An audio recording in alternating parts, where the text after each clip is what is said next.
Captain Lee Jin-ho's stomach churned as he watched the massive alien vessel through the view screen of UES Dauntless. The ship's silvery hull seemed to absorb the starlight, making it look like a predator lurking in the depths of space. He had dreamed of this moment since childhood, humanity's first official contact with an alien civilization. But something felt wrong. The bridge crew worked at their stations with practiced efficiency, but Jin-ho noticed the slight tremor in their hands, the tension in their shoulders. They all felt it, that creeping sense of danger hiding behind the facade of diplomacy. "All systems nominal, Captain," reported Lieutenant Park Dum-mi from her tactical station.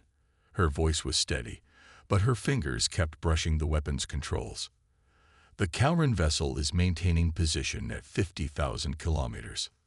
Jin-ho nodded, studying the alien ship's unusual design. Where human vessels favored practical geometric shapes, the Kowrin ship looked almost organic, with sweeping curves and structures that seemed to flow into each other. Its size dwarfed the Dauntless, a not-so-subtle display of technological superiority. "Open a channel," Jin-ho ordered, straightening his uniform. The communications officer complied, and Jin-ho cleared his throat. "This is Captain Lee Jin-ho of the United Earth ship Dauntless. We welcome you in peace and friendship." The response came in perfect English, though the voice held an artificial quality that betrayed its computer translation. "We receive your greeting, human vessel. Prepare for inspection." Jin-ho frowned. This wasn't part of the diplomatic protocol they'd established. "I'm afraid that won't be possible. We're here for peaceful dialogue, not inspection." Silence stretched for several long seconds. The bridge crew exchanged worried glances. "Sir," Dami's voice suddenly cracked with urgency, "they're powering up weapons." Jin-ho's training kicked in. Shields up. Evasive maneuver. Brilliant purple energy lanced out from the alien vessel, cutting through space with terrifying beauty. The Dauntless's shields, humanity's best defensive technology, might as well have been tissue paper. The first hit threw half the bridge crew from their stations. Warning klaxons screamed as damage reports flooded in. Direct hit to engineering. Someone shouted over the chaos. "Hull breach on decks 3 through 5. Jin-ho grabbed his command chair as another blast rocked the ship. "Return fire. All batteries." The Dauntless's railguns roared to life, spitting hypersonic slugs at the Kowrin vessel. To Jin-ho's surprise, several shots made it through their shields, leaving visible scars on their hull. But it was like throwing pebbles at a tank. Annoying, but hardly threatening. "Sir, we're getting distress calls," Dami reported, her face pale as she read the incoming data. "It's not just us. They're hitting colonies across the sector.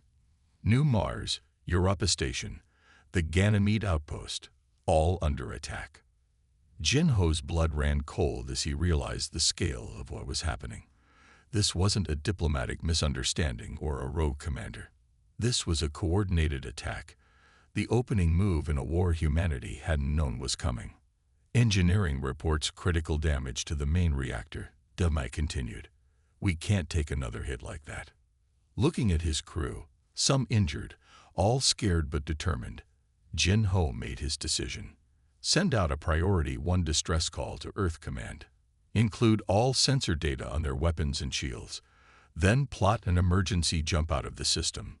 "But sir, the diplomatic mission is clearly over," Jin-ho cut in. "They never intended to talk. They came to conquer, thinking we'd be easy prey." His hands clenched into fists as another blast shook the ship. "We need to survive to warn Earth, to prepare humanity for what's coming." As the Dauntless limped away into hyperspace, Jin-ho watched the sensor readings of similar attacks unfolding across human space. The Kowrins had revealed their true nature.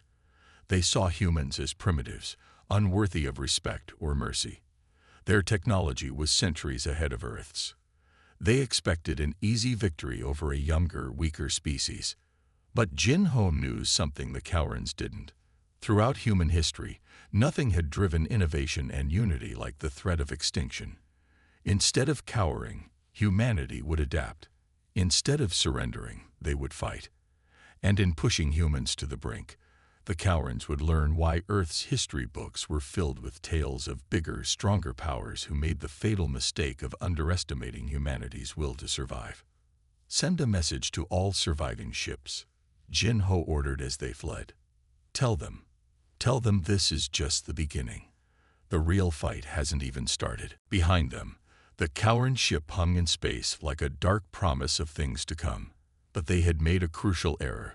They had given humanity a reason to unite, to fight, to show the galaxy why you should never corner a species that had clawed its way to the stars through sheer determination and grit. The war for humanity's survival had begun, and the Cowrans would learn their mistake. The sound of director Kim Yun-woo's fist hitting the conference table echoed through the underground bunker. The holograms showing the latest colonial casualty reports cast an eerie blue glow across the faces of Earth's most brilliant minds gathered around her. Look at these numbers, she said, pointing to the scrolling data. New Mars, gone. Europa Station, destroyed. Ganymede Outpost, dark. We're losing this war before we've even started fighting back. General Carter nodded grimly, his weathered face showing the strain of 3 months of constant defeats. The Cowrans have pushed us back to Mars. Earth is next unless we find a way to fight them. Yun-woo swept her hand through the hologram, bringing up images of captured Cowran technology. We've made progress understanding their systems. Their arrogance works in our favor. They don't encrypt anything because they think we're too primitive to understand it. Dr. Hassan leaned forward, his eyes fixed on the alien schematics. The problem isn't just technology. We need to think differently. The Cowrans expect us to fight like them, to follow their rules of warfare. We need to show them how humans really fight. The room fell silent as security footage played from the Battle of Europa Station. A single human cruiser, outgunned and damaged, had rammed itself into a Cowran battleship's engines. Both ships were destroyed, but the action had saved thousands of civilian evacuees. That's what they don't understand, Yun-woo said softly. They think we'll surrender when faced with superior force. They don't know that humans become most dangerous when backed into a corner. Deep beneath Mount Sorek, in her sprawling underground laboratory, Yun-woo's team worked around the clock. The facility hummed with energy as scientists from every nation pooled their knowledge. Chinese quantum physicists worked alongside American engineers. Russian weapons experts collaborated with Brazilian biotechnologists. The Cowran threat had done what centuries of diplomacy couldn't: truly united humanity. Look at this, Dr. Chen called out, gesturing to his workstation. Their shield technology isn't actually more advanced than ours. It's just using different principles. They focus on deflection, while we've been trying to create pure energy barriers. Yun-woo rushed over, her eyes widening as she studied the data. Can we adapt our existing shield systems?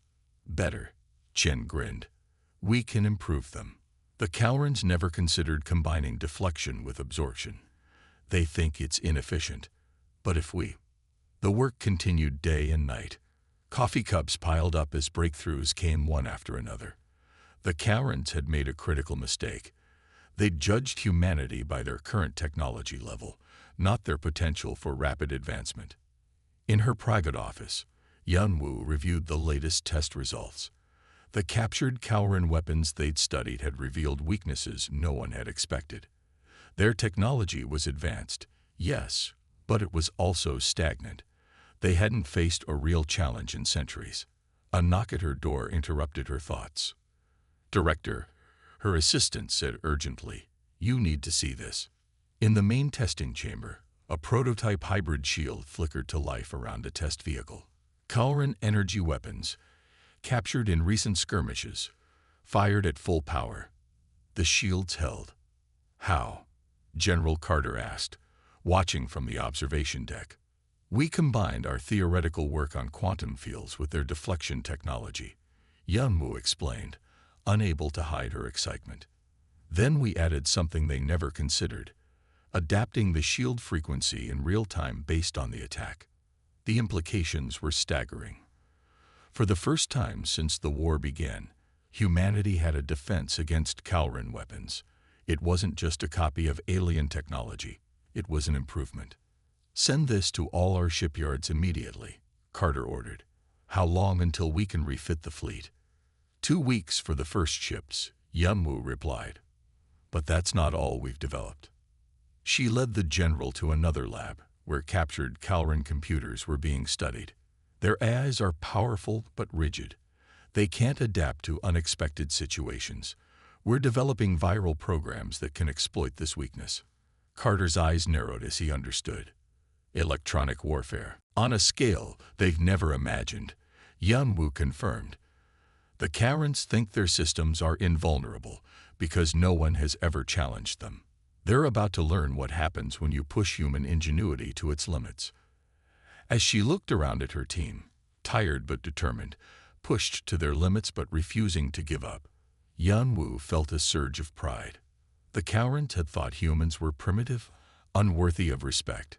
In their arrogance, they'd awakened humanity's greatest strength, the ability to adapt, to innovate, to overcome any challenge through sheer determination. "Send word to the Defense Council," she ordered. Tell them humanity is about to show the galaxy what we're really capable of."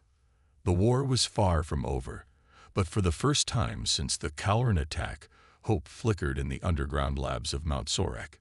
Humanity had awoken, and the galaxy would never be the same. Commander Song Tajin pressed himself deeper into the shadows of his crashed fighter, holding his breath as another Calran patrol stomped past. Their silvery armor gleamed under the alien sun of Proxima b, making them look like walking mercury. He waited until their heavy footsteps faded before checking his tactical display. 20 red dots blinked steadily on his heads-up display, scattered around the crash site in a rough circle. His entire squadron had gone down in the failed raid on the Calran supply lines, but what the aliens saw as a victory was about to become their biggest mistake. "Status check," he whispered into his comm.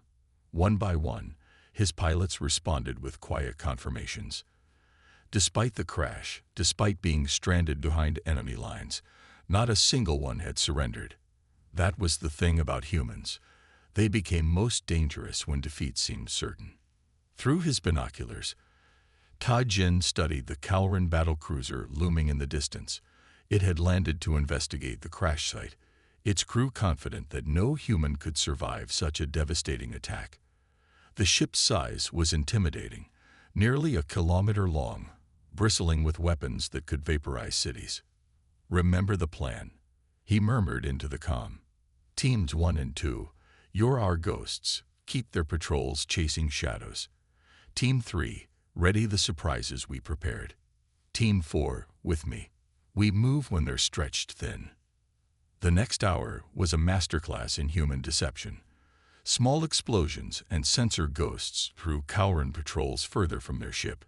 The aliens responded exactly as expected, following their rigid military doctrine, deploying in textbook formations that any human child playing hide-and-seek would know better than to use. Tajin watched as another squad of Calrans marched past his position, chasing yet another false signal. Their movements were precise, disciplined, and utterly predictable. They never looked up, never considered that their enemies might think in 3 dimensions. "Team 3, status," he whispered. "Charges planted, Commander. They're still using the same security protocols we cracked last month. Overconfident bastards." Tajin allowed himself a small smile. The Calrans' greatest weakness was their absolute belief in their technological superiority. They never changed their codes because they thought humans were too primitive to understand them. Execute Phase 2. The first explosion came from the far side of the crash site, small, just enough to draw attention. As predicted, the Calran commander dispatched another patrol to investigate. 3 minutes later, another explosion, another patrol deployed. Within 20 minutes, over half the ship's complement was scattered across the countryside. "Now," Tajin ordered, and his team moved. They climbed from their hiding spots, using stolen Calran stealth tech, combined with good old-fashioned human camouflage. The aliens had never considered that someone might modify their technology, might combine it with primitive methods to create something new. The ship's main entrance was guarded by 4 Cowrans. They never saw Team 4's approach. Stun grenades, human weapons modified with alien power sources, dropped them silently. "We're in," Tajin reported as they entered the ship. "Team 3, start the show." Outside, the planted charges detonated in sequence, creating a complex pattern of explosions and electromagnetic pulses. To the scattered Cowran patrols, it would look like a major human assault was underway, from exactly the wrong direction. Inside the ship, Tajin's team moved like ghosts. Their months studying Cowran ship layouts paid off as they navigated the corridors. The few crew members they encountered fell to precisely aimed stun blasts before they could raise alarms. "Bridge secured," reported Lieutenant Park as her team locked down the command center. "Engineering team, status." "Engine room's ours," came the reply. "These aliens really need to learn to look up." Half my team dropped right on their heads from the maintenance ducts. Tajin allowed himself a moment of satisfaction as he reached the bridge. The Cowran captain was still conscious, staring at the humans with a mixture of shock and disbelief. "How?" the alien demanded through its translator. "You're primitives. This ship has defenses you couldn't possibly understand." "That's your problem," Tajin replied, checking the ship's systems. "You think technology alone wins wars. You never considered that humans have been fighting and winning against superior forces for our entire history." Outside, the scattered Cowran patrols finally realized they'd been duped. But it was too late. The ship's weapons were already under human control, its engines powering up. "Send the signal," Tajin ordered. "Tell command that Operation Trojan Horse is a success. We have our first Cowran battlecruiser." As the massive ship lifted off, leaving the stranded Cowran troops behind, Tajin thought about how this victory would change the war. The aliens had never expected humans to capture one of their ships intact.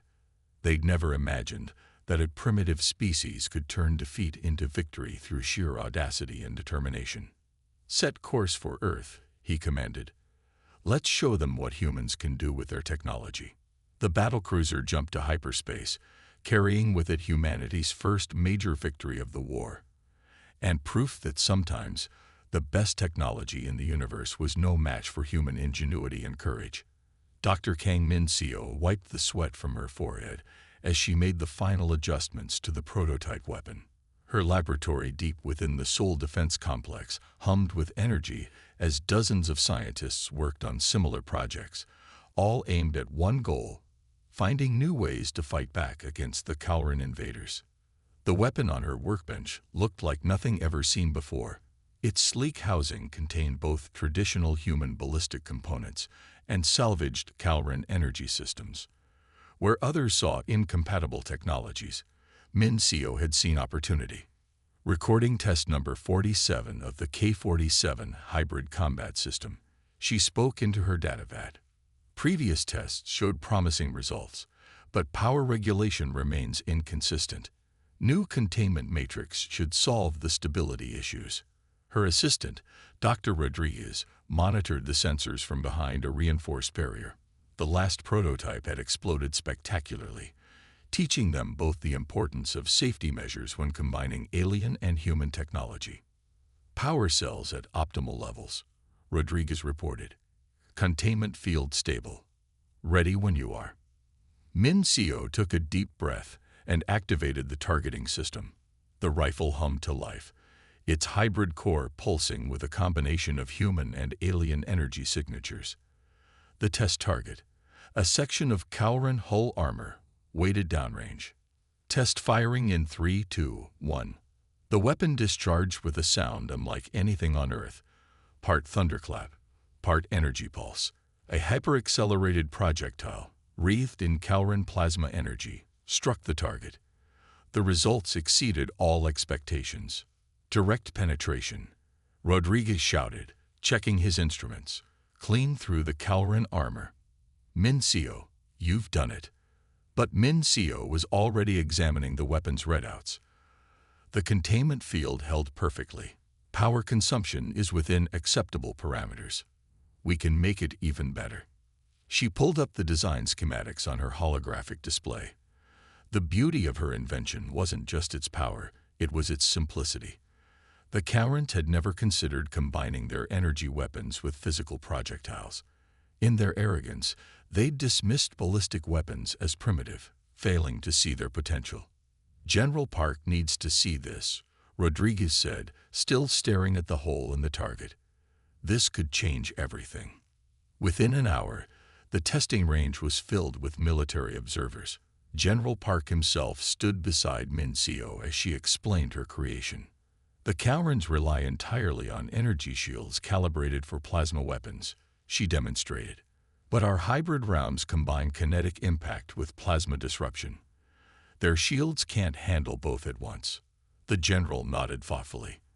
How soon can we begin production? The basic design is simple enough.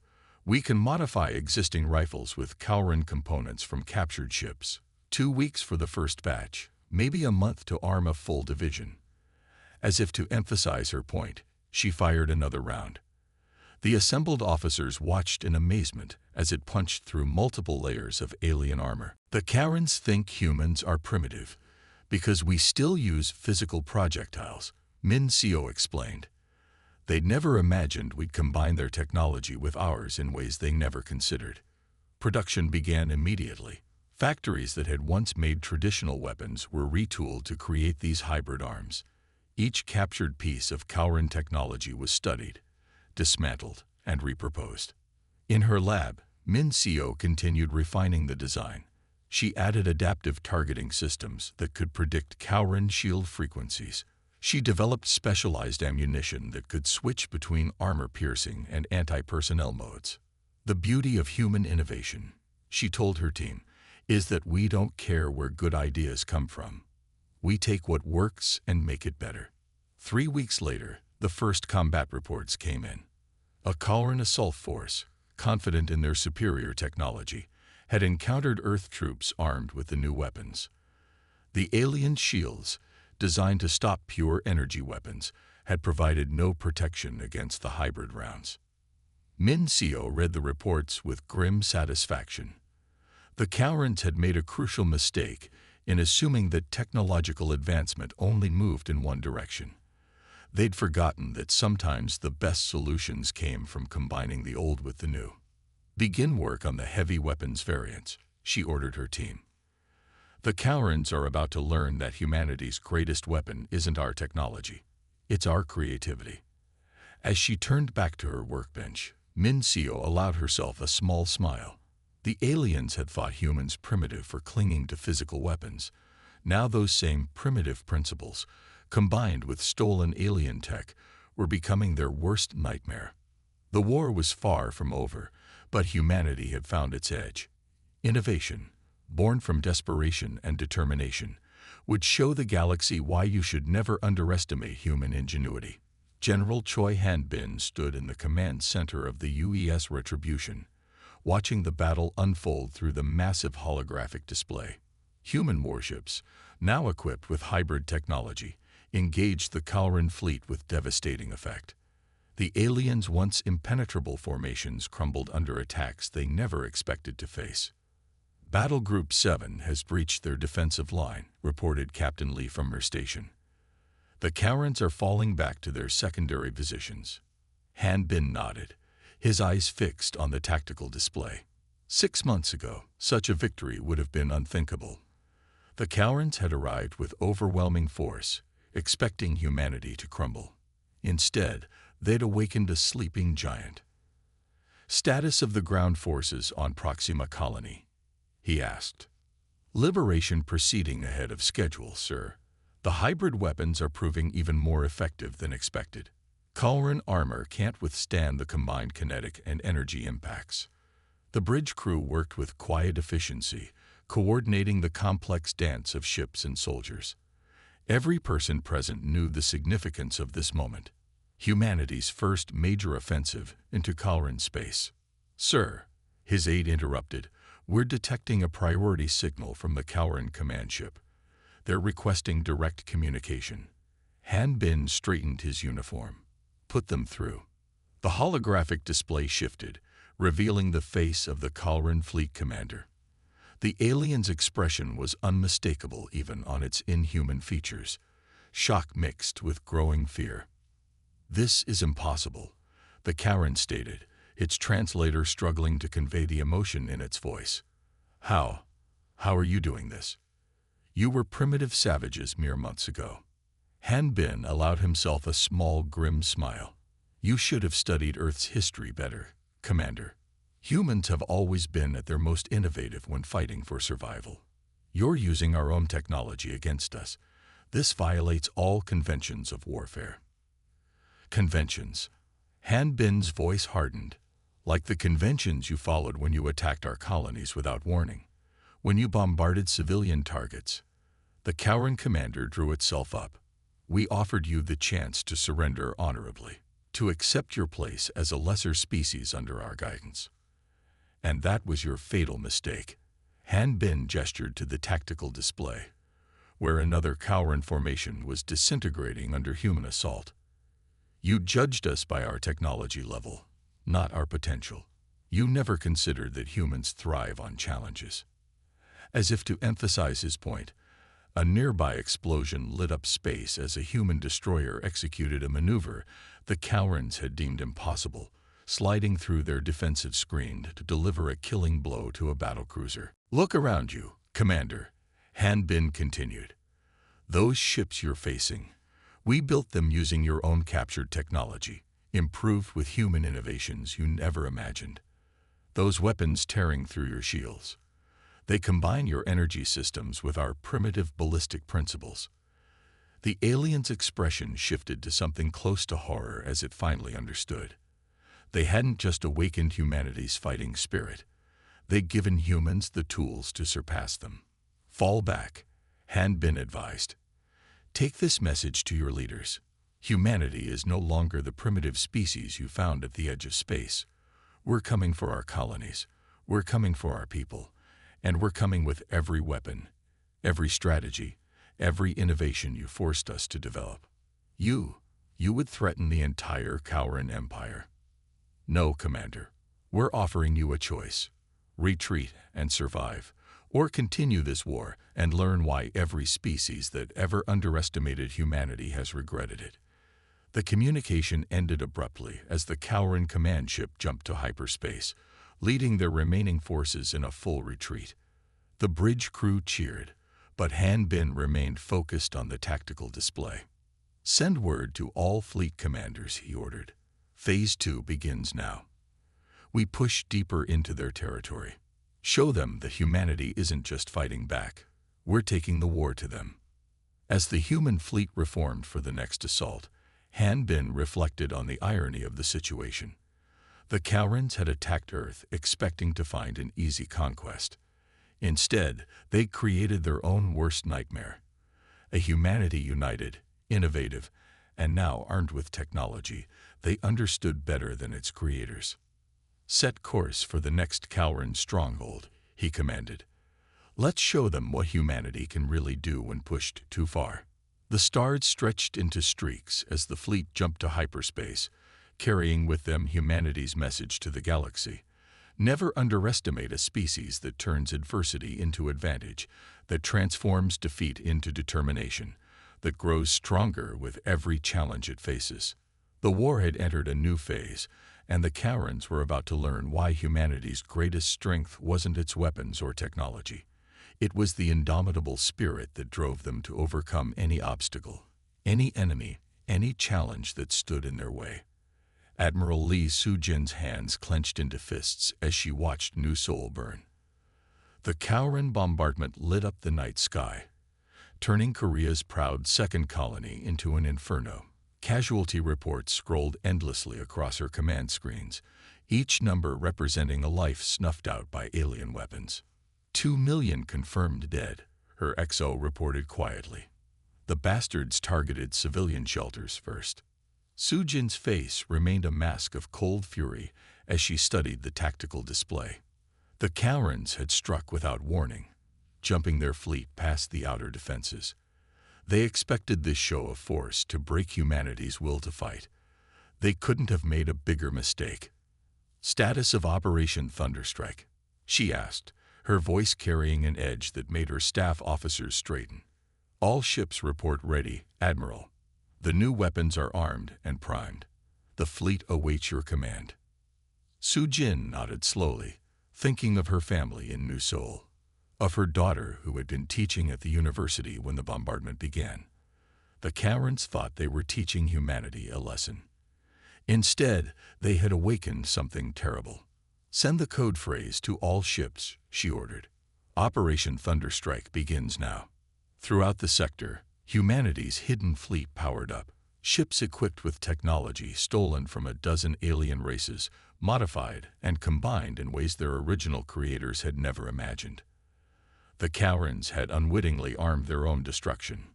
Jump coordinates locked in. Fleet reports ready for synchronized hyperspace transition. Su-Jin allowed herself a grim smile.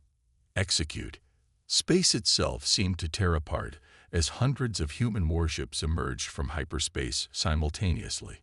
The Kauran fleet, still focused on bombarding New Seoul, never saw them coming. "Launch first wave," Su-Jin commanded. "Show them what happens when you corner humanity."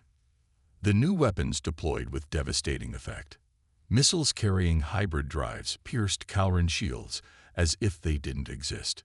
Energy beams combined with gravitational distortion fields twisted alien ships into unrecognizable shapes.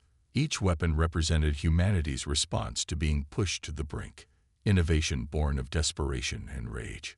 Multiple Kauran capitals destroyed, her tactical officer reported with fierce satisfaction. "Their formation is breaking." The Kauran commander's voice crackled over the command channel, filled with disbelief. "What are you using?" "These weapons. They're impossible. You should have killed us all when you had the chance," Su-Jin replied coldly. "Instead, you gave us time to learn, to adapt, to combine technologies in ways your rigid minds never considered." The battle transformed into a slaughter. Human ships, smaller but more agile, darted between the massive Kauran vessels. Each strike demonstrated a new horror, weapons that shouldn't exist, tactics that defied conventional space warfare. "They're trying to retreat," someone reported. "Disable their hyperdrives," Su-Jin ordered. "I want them to watch what happens next." The second phase of Operation Thunderstrike began. From the burning surface of New Seoul, ground-based weapons powered up. Another surprise the Kaurans never saw coming. Humanity had transformed the entire colony into a trap. "Surface batteries firing," her XO announced. "Gravitational shear weapons online." The Kaurans had never imagined that humans would successfully combine multiple alien technologies. They couldn't comprehend a species desperate enough to experiment with dangerous combinations of poorly understood forces. Their ships, trapped between the surface batteries and the human fleet, began to break apart. "Send the message to all Kauran worlds," Su-Jin commanded. "Show them what their pride has awakened." The transmission went out, footage of their mighty fleet being torn apart by weapons they had never imagined possible. The message was clear: humanity would not break.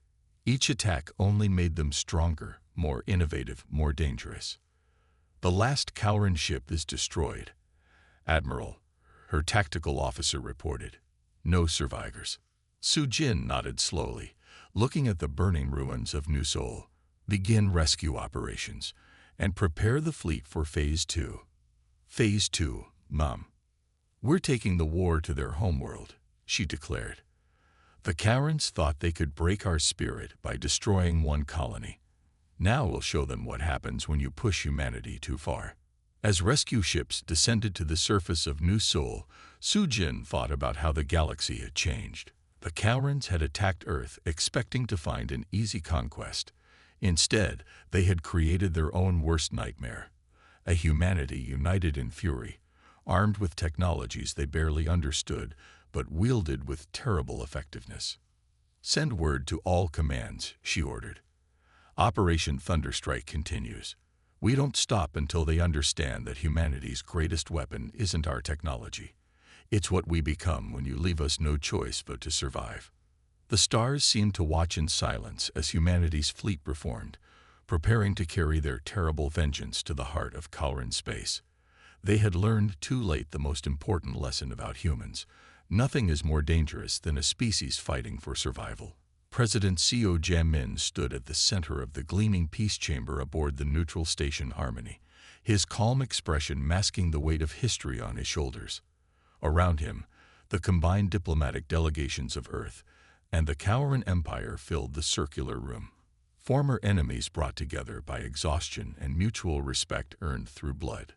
The Kalran Supreme Commander, Vaxthor, towered over the human delegates, his silver-scaled skin bearing the scars of recent battles. Just months ago, his fleet had been shattered by weapons his people had never imagined possible. Now he watched the human leader with a mixture of wariness and newfound respect. For too long, Jae-min began, his voice carrying through the chamber's perfect acoustics. Our peoples have spoken through weapons and death. Today, we choose a different path. He gestured to the holographic display, showing the devastation on both sides. Burned colonies, shattered fleets, millions of lives lost to a war born of pride and misunderstanding. We offer peace, he declared, not from weakness, but strength. Humanity has proven itself your equal, if not your superior. But we choose to end this war not through extinction, but understanding. Vaxthor's massive form shifted, his crystalline eyes studying the human leader. You have certainly proven your capability for destruction, he said, his translator conveying the complex mix of emotions in his voice. Your weapons, your tactics, they defied everything we thought possible. Because you judged us by what we were, not what we could become, Jae-min replied. You saw our technological level and assumed it reflected our potential. You never considered that adversity would only make us stronger. The human president activated another hologram, showing the hybrid technologies humanity had developed. Combinations of multiple alien systems that shouldn't have worked but did. Weapons and defenses that had turned the tide of war. But today, Jae-min continued, we show you humanity's true strength. Not our ability to wage war, but our capacity to forge peace from conflict. To learn, to grow, to understand. The peace terms appeared before both delegations. The Kalrans would withdraw from human space, recognize Earth's independence, and establish diplomatic relations. In return, humanity would share their innovations, not the weapons, but the peaceful applications of their hybrid technologies. You offer knowledge, Vaxthor asked, surprised, after what we did to your worlds. We offer understanding, Jae-min corrected. Your technology helped us evolve. Now our innovations can help your people grow beyond the limitations of tradition. The Kalran Supreme Commander studied the terms for a long moment. His people had started this war believing humans were primitive savages. They ended it facing a species that had taken their own technology and improved it in ways they never imagined possible. We accept, Vaxthor declared, bowing his head in acknowledgement. Let the galaxy remember this day, when humanity taught the Kalran Empire the true meaning of strength. As the delegates began signing the peace accords, Jae-min reflected on the year of brutal warfare that had brought them here. The Kalrans had attacked Earth expecting an easy conquest.